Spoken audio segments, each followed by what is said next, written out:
We're here with some bloke who used to ride for KTM called Bradley Smith.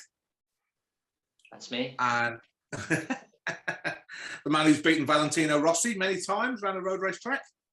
And obviously Dave Willet and myself, Adam Duckworth from MotoHead. And we're here to have a chat about the forthcoming Supercross season, but also, and it's related to that, about the new KTMs and also Husqvarnas, the factory edition KTM, the Rockstar edition Husqvarnas that have been kind of wheeled out basically for the American Supercross riders to race. In the USA, in GPs, you can ride anything you like. Prototype bikes are allowed. In the USA, they have to be production based and there have to be 400 bikes on sale by the time the season starts. So what KTM do when they have a whole new platform change is they sell 400 bikes into the USA market only, and that's what these bikes are. So essentially what you're looking at is the whole new bike. I mean, KTM say the only thing that is the same as the last machine is the front wheel and the handlebars. These are the whole new bikes. This is the whole new platform, which they're calling 2022 Factory Edition or Rockstar Edition. 22.5. Actually, yeah, 22.5. But actually, this is the platform that will be the new 2023 production bikes. Interestingly, from KTM and Husqvarna, but maybe not Gas. But we can touch on that in a little bit. So I know Bradley is a former factory rider at KTM and knows everything, and he's been being super professional and looking at all the specs. What do you think to these bikes, Brad? You've had a look at them. What was your first impressions? Yeah, I mean, the list definitely got me down a rabbit hole. I think I was 40 minutes deep on the lineup. I was like, how are we going to get through all of this in such a short period? So yeah, pretty darn impressive. Not gonna lie, it basically sounds like a MotoGP bike, on dirt. How they've kind of come about things. There's nuances in just the listening of, or like the reading of the technical information that just reminds me of stuff that we did inside of MotoGP. Like where they're talking about the chassis flex. I think, changing the rear axle to 22 millimeters to match up then with the chassis flex. So rigidity where it matters in the clampings of the wheels and the headstock area, but then playing with the rigidity in the other bits to make it, turn better and perform a little bit better. So yeah, that's, obviously just touching the surface on it. But yeah, I'm pretty excited and I'm pretty impressed that they've gone all out like that. I think the rider lineup of KTM anyway shows their intent, and Husqvarna and Gas. But they're, let's say under the umbrella, the rider lineup already showed their intent to dominate, for the next few years to come. But also, this bike really shows the intention of setting the bar as high as possible for the others to catch up. Yeah, I mean, usually, KTM Husky have always been kind of the lightest bikes and one of the most powerful bikes. And they're not saying that they're going lighter or going more powerful with these bikes, particularly. I think one of the big things is it's all about what they call the platform. And in the past, the 250 and 350 have had the same frame, and the 450 frame, they've kind of said, oh, it's the same, but actually it's not, it's different. It's had different mounting points for the engine. So, and also the two strokes as well have been completely, it's the same basic frame, but different mounting points. This new bike, they all fit. The engines have been modified. The engines have been tilted backwards slightly, and also made a little bit lower to lower the center of mass. But the 250, 350 and 450 frames are absolutely identical. They've all got the same mounting points. And there's also talk that the chances are the 125, 250 are going to have the same frame as well. So it's a whole new range, all based around one frame, to let them focus on getting that frame exactly right. So that's pretty cool. I think you touched on quite a few good points there, Bradley, as well, because there's different combinations to obviously complement the frames.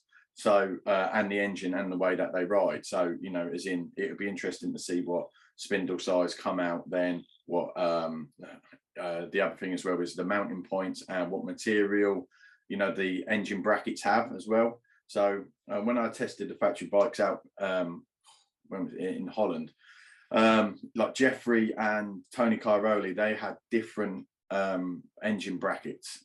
So they were, you know, they were made of different material. And when you rode the bikes, they rode completely different.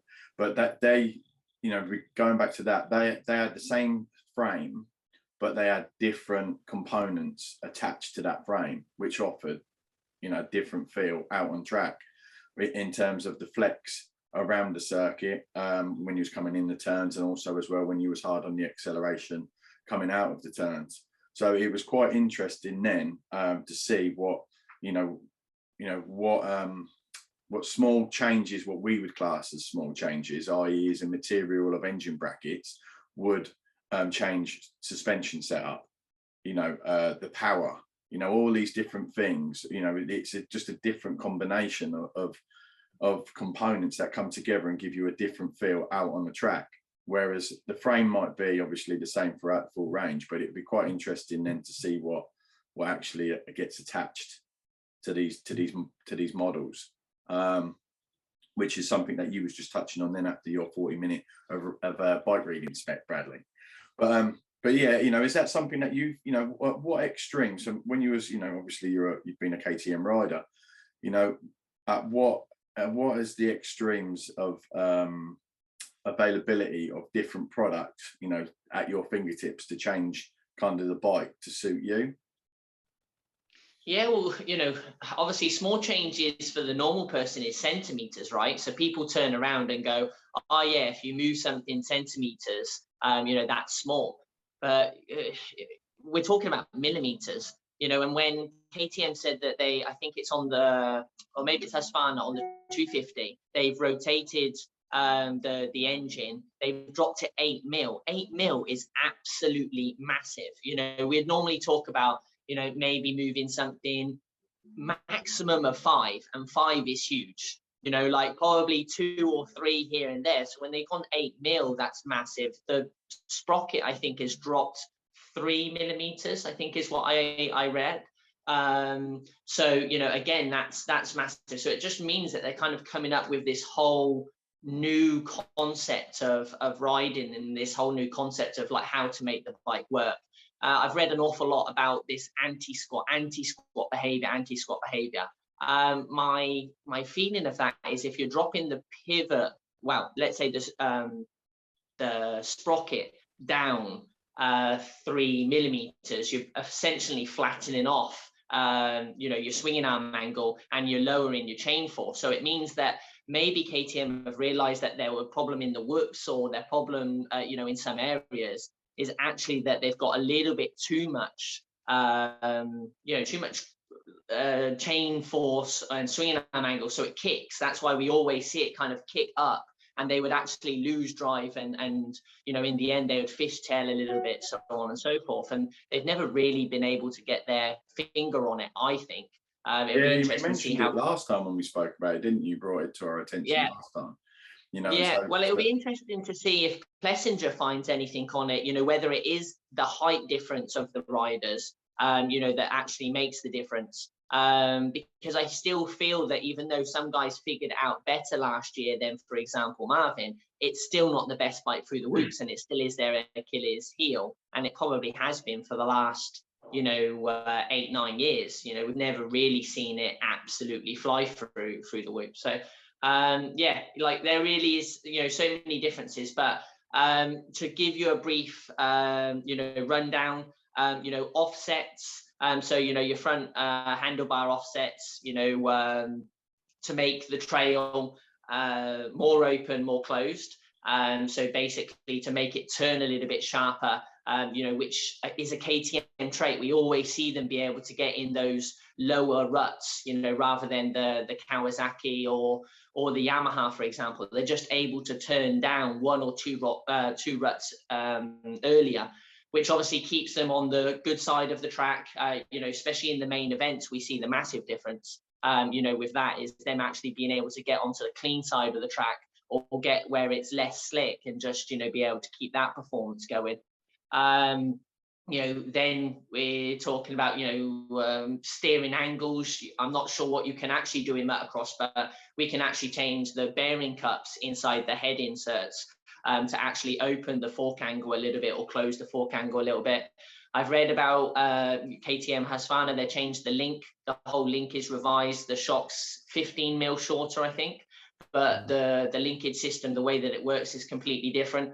So that will be interesting to see how that comes about. But linkage is a massive thing for you to be able to change, you know, for grip and you know, depending if we're talking about, you know, bumpy tracks, soft tracks, sand tracks, hard pack tracks, you know, we would change links left, right, and center.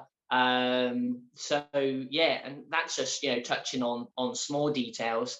You know, ergonomics is obviously a massive thing. So, you know, everyone talks about, oh, which handlebar, you know, do you prefer? But, you know, changing handlebar position as well, like lifting it 10, 20 mil higher or lower, or bringing them back to you, you know, all makes a difference. Even lever positions makes a difference.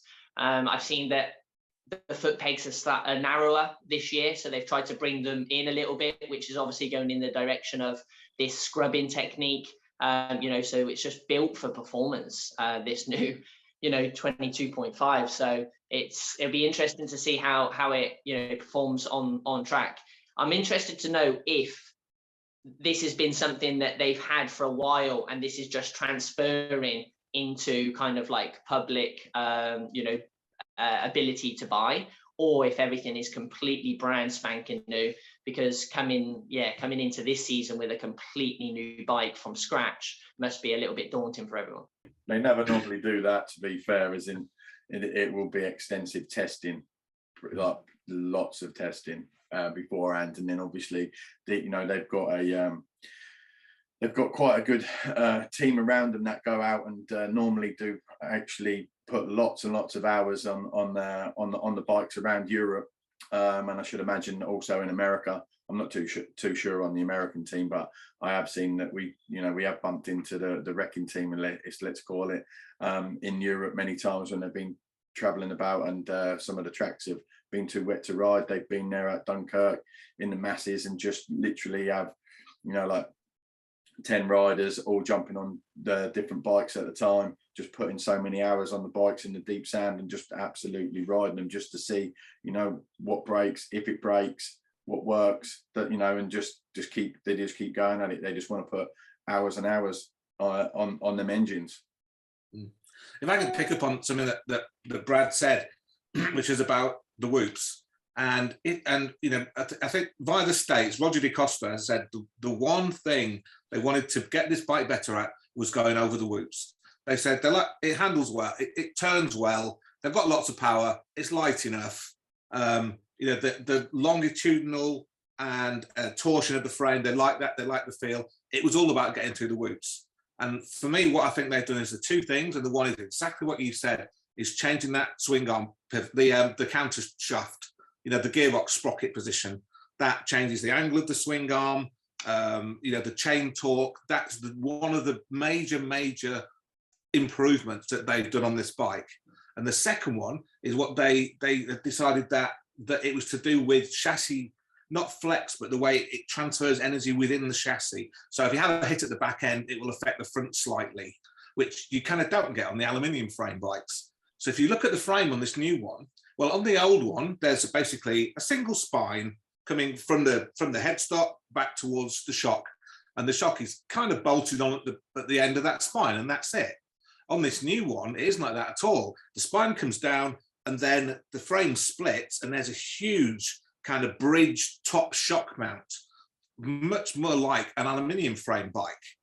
So, and it really strengthens it up. So I think the whole thing is to separate the forces from the back to the front, so to stop the rocking motion in the whoops. And that's been the two major changes kind of on this bike. And what I think that they've been doing is, because you can add things to these bikes in production, you can add things to production chassis in America for production rules, and because you can't see under there, they've been having quite a lot of strengthening and gusseting work around that shock mount to test it while racing. And I think DeCosta said that Musquin and Cooper Webb have been out testing earlier prototypes this at least 2 years ago, and that's what they've been playing with. And I think this is, as you said, the culmination of several years of, you know, a big plan. I think this has been, they started on this bike 4 years ago, which is obviously when they launched the new one. That's exactly right. This is about getting it through the whoops and keeping what they've got and doing just what Bradley said, get it through the whoops, because that has been the Achilles heel really at that high level, I think. Yeah, so they just got the good, perfect, build the foundation and then put the parts on according that they can do, obviously legal throughout the season. But they're it'd be interesting to see what the riders do actually say about this bike. If they don't get the results that they think that they should be getting, if the normal common things start coming out, like we're working on the bike, we're testing on the bike, we've done this, we've done that, we've got it working good now. It will be interesting to see what happens. But on that note, like Brad said, 8 mil is massive. Well, the top of the 450 motor is 25 mil shorter than it was before. I mean, that's moving that motor down that much, a lot of it from the top. It's going to have a huge effect on. Not that your average rider might not notice it, but you fast chaps, you'll probably notice it. Well, is it the cater more as well for the stadium racing for Supercross? Like when we look at it, it is that mass centralisation. That they've really mentioned a lot about the contact points of the bike and how it feels. Bradley just said about that flickability and the rest of it, as it with the new age of rider, let's say, throwing the bike around more. And if you do watch, one of the riders that I think will kind of impress at the first round and hopefully throughout the full season is going to be Malcolm Stewart.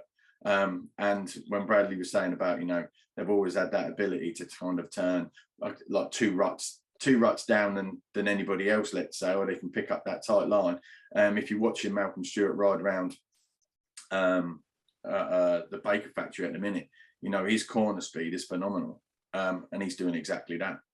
It's interesting as well to have a little bit of a look at, or it'd be interesting to see, but just having a bit of a look at Kawasaki with Anderson.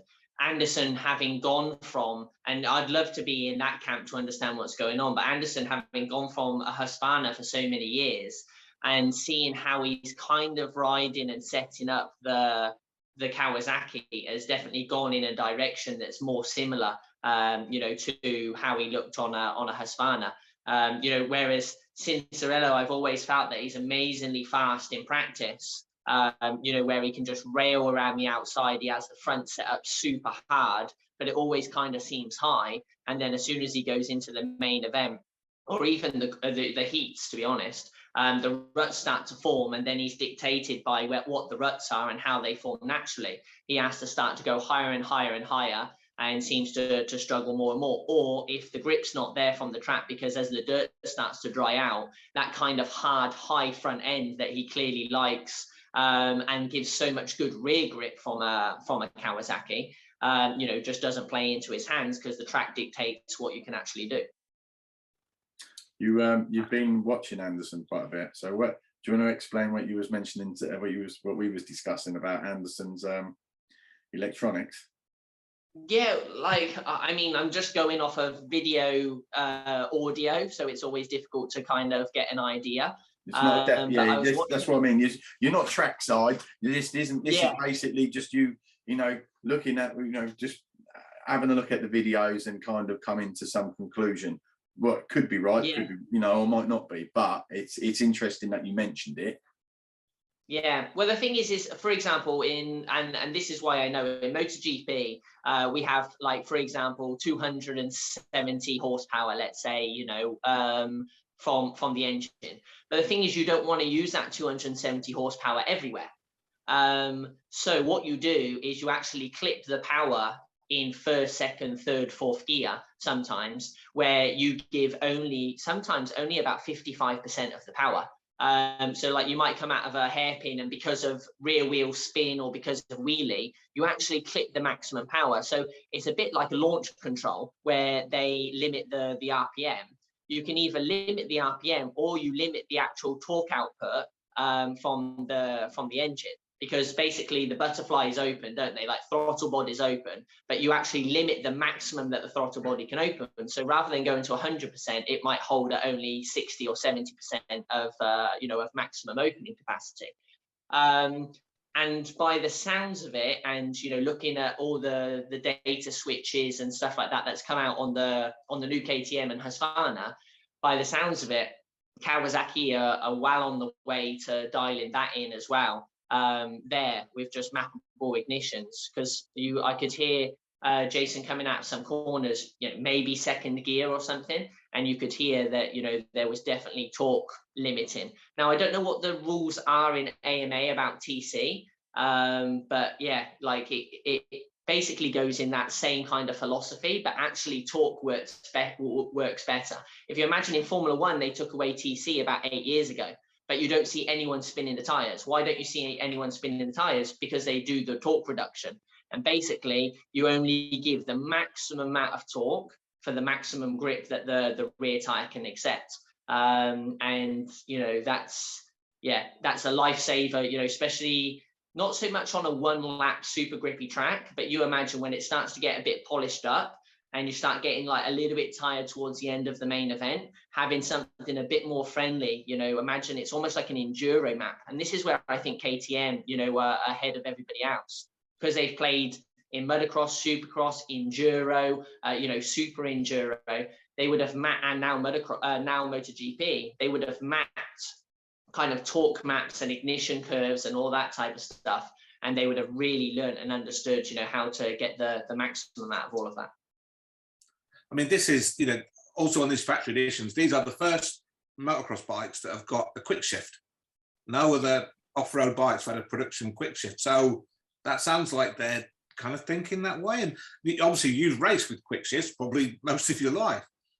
Does that make a big difference? Can you see that feeding into some electronics somewhere?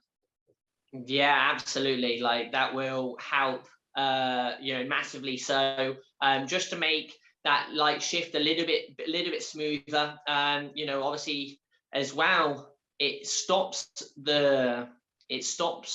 negative torque and then hitting back the rear tire. So if you imagine by having a quick shift, it just for a split second kills the ignition and then goes back on. If you imagine if you're flicking the clutch or you're having to roll off and back on, at some point, when you pull in the clutch, there's a complete disengagement of, the clutch, and then it jolts back together. That extra jolt can cause wheelie, it could cause extra spin, it could cause the bike to step sideways. So with a quick shift, it just allows everything to be that little bit more precise and a little bit more clean. And when we're talking about Supercross, that last year, guys are separated by 0.1, 0.2. They're the small margins that we're now talking about in this sport, and definitely a quick shift is going to help them out. And what does it feel like as a rider to use one? Do you have to kind of retrain your brain not to do that on the throttle, or not just they'll slowly get used to it, because the thing is also in GP we had it at Yamaha, where we moved from using the clutches on the back shift to having a blipper system. So if you imagine normally you come into a corner, maybe you're sixth at the end of the straight, then you have to go back 4 gears. I had to pull in the clutch 4 times and back shift, and then kind of re-engage that clutch to find the maximum biting point so it didn't lock too much going in. And then suddenly, you don't have to use a clutch anymore. And I've been using a clutch for 15 years. You're like, there's no way I'm going to be able to figure this out. But it just comes second nature, like day 1, day 2. And when it feels better, you go to it automatically. It just feels something that's right, something that's ready. So I think I think it will end up on everyone's bike. I'll be surprised if it's not on people's bike anyway at the moment on a factory level. But I think it will be on everyone's bike by the next 2 years. They tried bringing the quick shifter into the motocross scene back in like 2004, Adam. When you was it back in about 2004. Was that like an accessory one though? Yeah, I remember. It was DEP. It was coming from DEP. He got involved with a guy, and we went there and we tested it. I actually tested it at Jake Nichols's track at that time. So and it was interesting. So they were working quite heavily on material for the gear lever as well, because obviously it needed a certain amount. When it flexed, because obviously it was splitting out, so it works on that on the sensitivity of you hitting up onto the gear as well, onto the lever. So the material of which that was made had to be quite specific. as well. So, but yeah, that was quite interesting. And like you say, it's amazing how little it does actually just split or stop or cut out, should I say, the ignition for it to allow that. It's like, well, I can't remember. It was ridiculous, like 0.00 of something. You know, it was just incredible, and it that little time. But again, going back to that, you know, that I remember who was riding it. It was testing it on a Honda, actually, on a 250F Honda, and you know, when it worked, it was brilliant. But there was times when obviously when it didn't. But for me, what's quite interesting is that as a rider, you've got so many different factors in terms of the track.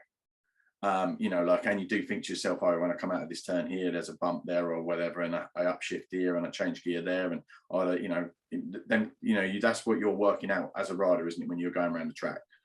You know, and you know what you just mentioned then, Bradley, you know, is in like, you know, tenths of a second here and the rest of it. You know, at some point though, you know, these things that they've got, you know, to hand, they're not going to be used because the rider's going to have to come in to play and actually figure out when is the best time to upshift or to downshift, or downshift in the air when they land onto the jumps. So it is almost like, I don't know, maybe are these like little bits that really do help or make the difference in a battle, in the race situation, you know. But yeah, I get it that if you're taking an element of the riding away or making it easier, let's say, how that would maybe make you faster on the track.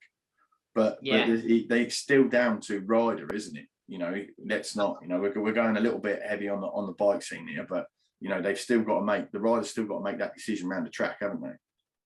Of course, and that's what makes motocross, you know, so exciting. That's what makes me still go wow, because you know, let's be honest, you can give us Jeffrey Hurlin's bike and we can't ride or make it do anything like, you know, like he can. You know, you could have whatever setting and chassis, you know, stiffness and, you know, quick shifter as you want.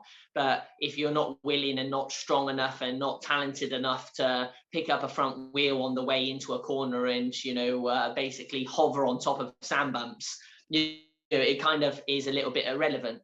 The only thing I will say is that brain space is massive. And when we are talking about allowing the rider to be creative and really, you know, make the difference, is if we can just make it a little bit easier for them mentally or a little bit less physically demanding in any way, you know, and that's where, you know, all of these motocross guys talk about ergonomics, you know, where that kind of contact point is, you know, even to the, you know, how wide the tanks are, you know,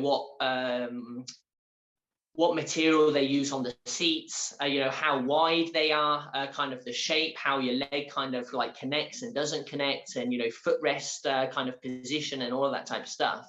If we make it to the point where it's not as physical, which we know it's already a sport that, you know, they average over 180 beats per minute for 20 minutes. And, you know, not so, or at least say more consistent, because I think everyone is looking for a bike that is consistent. It doesn't suddenly jump at them and shock them, you know, because consistency gives confidence. Then that allows the rider to naturally relax that 5% more, be a little bit looser, get their eyes up, you know, 5 to 10 meters, you know, up the road, and suddenly lap time comes, or lap time kind of remains the same, but you feel like you've got 5% in your pocket. And as soon as you've got 5% inside your pocket, at the end of the race, you come on stronger, which we see, you know, still makes a massive difference, especially in the fight between Cooper and Ken last year. You know, that still made a massive that was Cooper's strength, wasn't it? So, you know, that's what won the title. Yeah, exactly. So, I mean, you know, when you're saying there, you know, brain space,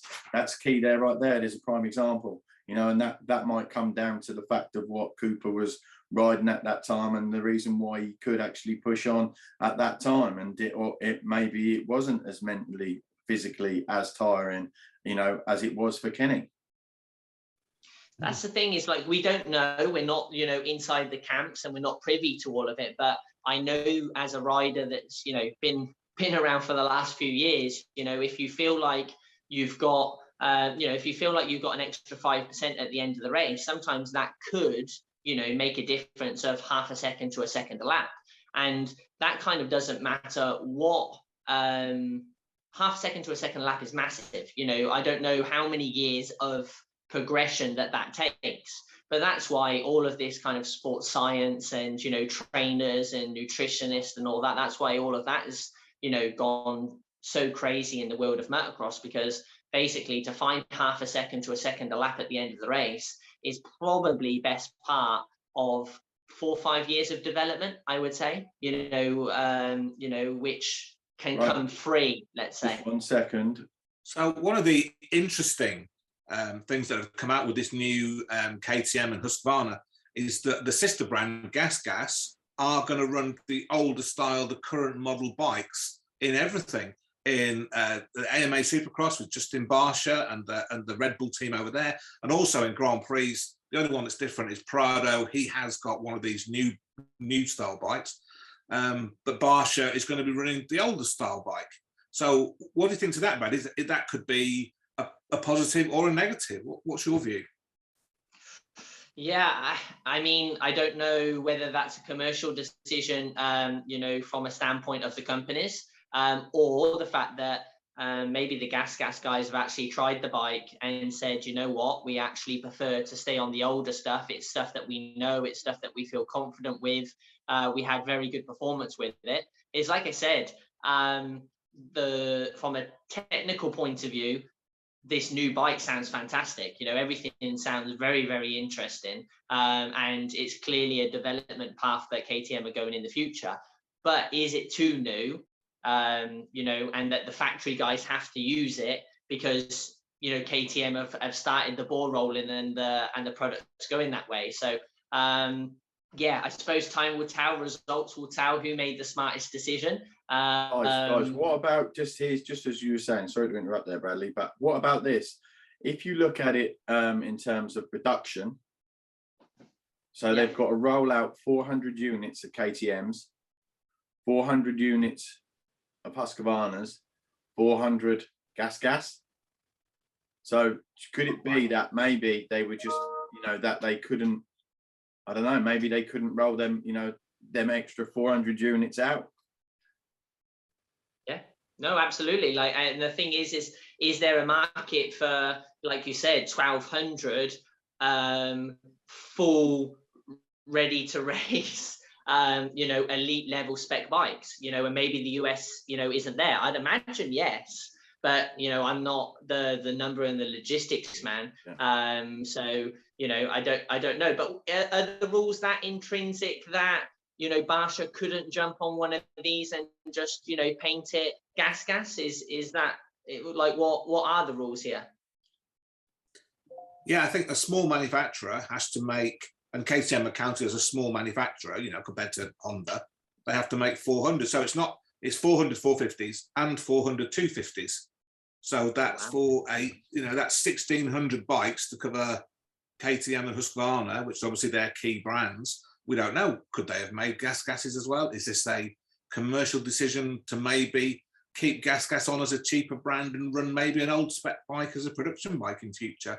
We really don't know.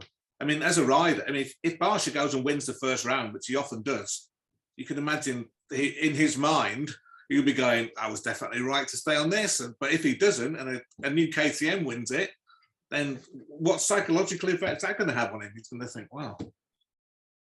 Yeah, no, he starts well, so I'm very interested to see, because yeah, we've just like hyped up this new bike, and they might roll out a round one like actually that seems normal for anyone kind of in Alden's camp. No one starts like blazing on fire, so it'll be interesting to see the politics of that after the first 5 races. Who's your money on to win? Actually, come on, first round. We'll go with a 450 main as well. 450 and 250, or just 450? We'll do. Yeah, well, you can do both if you like, but I'm more intrigued on the 450 class.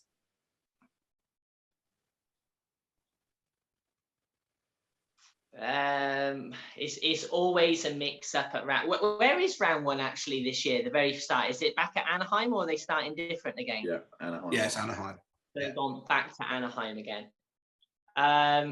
Let's go Tomac on the Yam. Ooh. Wow, brave move. Do you think that because it's in his head rather than the bike being any better, that he's motivated because of a new bike? I think he's got to be one of the most motivated people out there to at least try and make it work. The Yamaha was coming on very strong last year with Plessinger, Malcolm, Ferrandis, you know, as that package. They definitely put together something quite spectacular there. Star Racing's in its second year, then with a 450, you know, in their grasp.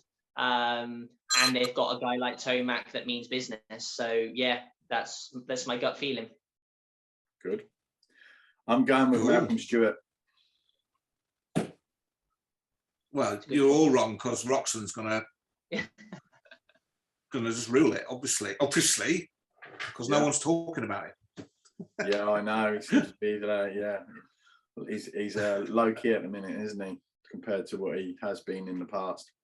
Yeah, that might suit him well. I think pressure off him, maybe. Mind you, what about his teammate Chase Sexton? He could be a good shout, actually. Right, what he showed last year was phenomenal. Let's be honest. You know, like if it wasn't for the injury, etc., the speed that he showed in the first, what was it, opening 4 or 5 races? When did he end up injured? Was it round 3, round 4 last year? Can't remember. He had two. I don't remember, but like the speed was unbelievable. Yeah, so that would be quite interesting, won't it? We'll see what. Yeah, we'll see. What about you, Cam? So you said you reckon Ken Roxon? I just think that no one's really talking about him. He's kind of stayed out of it a little bit, and he's got a lot to prove. And I think he's settled with his life, and the bike's not changed. I don't know. And he comes out strong usually at the start of the year. I've got a feeling that it could it be Kenny's year because we're not talking about him. I don't know. I think the good thing this year is there's no one that's coming in and we're going, oh, well, he's going to run away with every round. You know, because in some years you kind of think, well, that's just a foregone conclusion, isn't it? But I don't think so. I just think there's so many different people. And you know, we might be sat in a few weeks going, wow, who thought Plessinger was going to win? Or Marvin Muscan. You know, there's just so many good guys that could do it. Jason Anderson, you know, he's won opening rounds before. Now on the Kawasaki, Shansi Rula, you know, we just don't know. Of course, it could be a mudder. You know, sometimes it's at Anaheim, isn't it? You know, that's the beauty of motocross. Not like these tarmac pussies like this guy over there. It's all about the bike. We know who's going to be at the front. All about the bike. Rider just sits on it, doesn't do anything. Everything's done by electronics, etc., etc. Especially now. No, but that is what is exciting. Like, let's be honest, with sport at the moment, you know, across the board. But you know, even let's just say motorsport. You know, it's been a great couple of years where championships have gone to the wire. You know, and been super exciting for everyone. So I think we're definitely in a high point in terms of racing and for the audiences. And I suppose that's why we're here, you know, talking about it. And you know, there'll be people maybe tuning in and listening to us talk about it. Yeah, and obviously we didn't even mention the 2 guys who are the champions, Cooper Webb, Dylan Ferrandis. You know, the Ferrandis is the AMA national champion. You know, he could do it. It's a good time. It's a good time.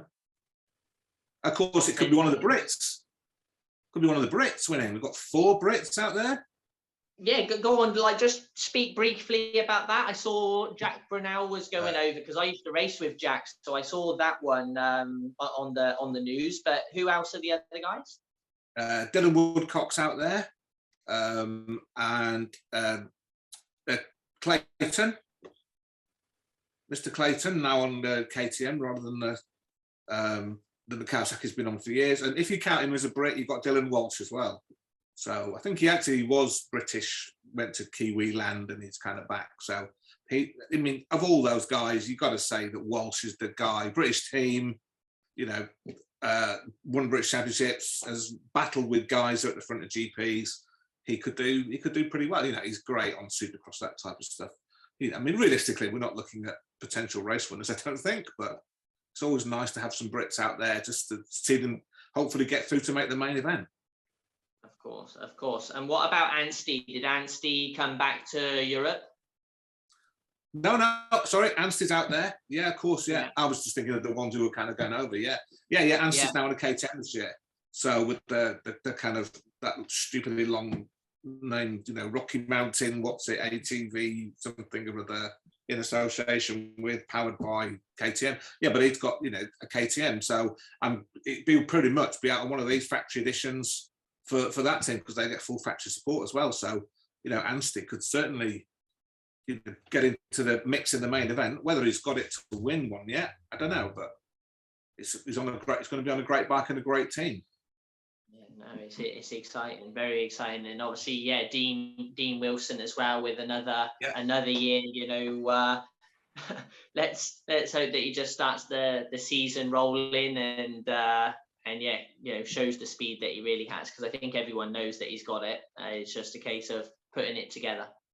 Yeah, I think it's a plain and simple. Everyone's bringing their absolute best. It's like I said in the very beginning. This bike, the whole kind of vibe and look into it is very MotoGP-esque.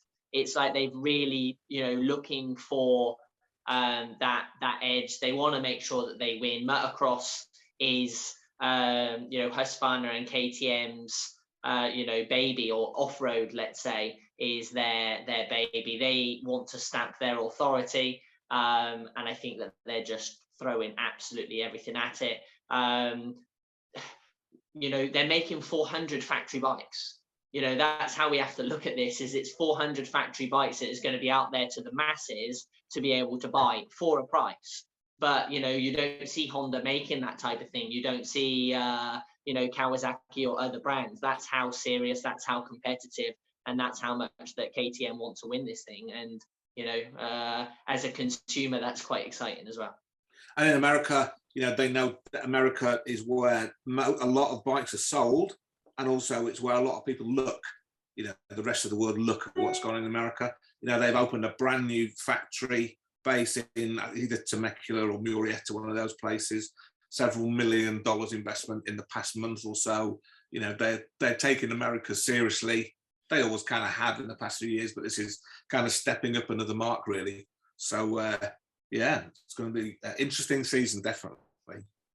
Cool. Yeah, Mr. Pieri doesn't mess around. He invests a lot of his profits, year on year back into the company to make sure that either the company grows, or the products and the bikes get better. And he's some leader, definitely what you need inside of innovative motorsport. So they've got the right package, I'm sure. I mean, can we just talk? We're obviously talking about the 22 season. What's your plans, Bradley? Are you electric racing this year, or? Yeah, it looks like I'm very electric, and I just just before we come on, I was having a look at electric motocross bikes, because they've just launched this new Stark, is it? That I saw with Josh Hill and Tortelli. So electric racing for me. So back on the world stage in MotoE, which I'm excited to be doing. And then also I'm involved in a new startup electric scooter world championship. So very much like your kick scooter,